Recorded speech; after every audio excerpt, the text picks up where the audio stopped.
Kevin Agbibi, Niġerjan li jgħix San Pawl il-Baħar, ġie kkundannat 9 snin ħabs u ġie ordnat li jħallas l-ispejjeż tal-qorti.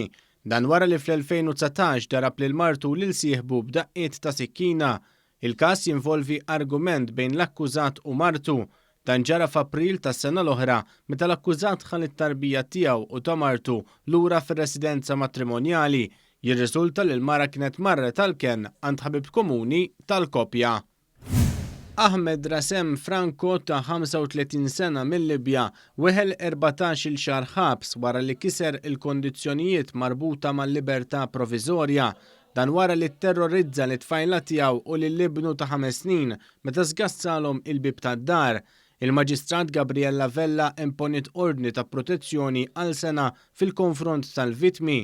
Fil-passat l-akkużat kien mixli biqtil ta' Kolombjan u attentat ta' abbuż sesswali fuq tfajla Svediża.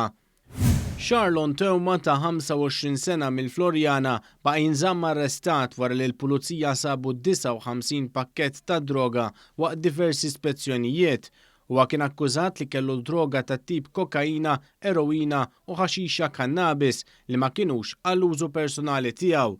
Teuma ċaħat l-akkużi miġjuba kontrih. Il-qorti ċaħdet it-talba l-ħelsien mill-arrest ta' Darko Smiljanic ta' 31 sena wara l-instab b'ammont sinifikanti ta' droga kokaina u kannabis fost l-oħrajn.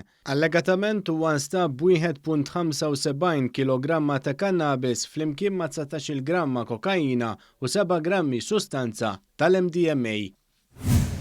Il-qorti kriminali se tkun qed tagħżel amministratur għal kumpaniji ta' Kiċ Kembri wara li l-assi tiegħu ġew friżati.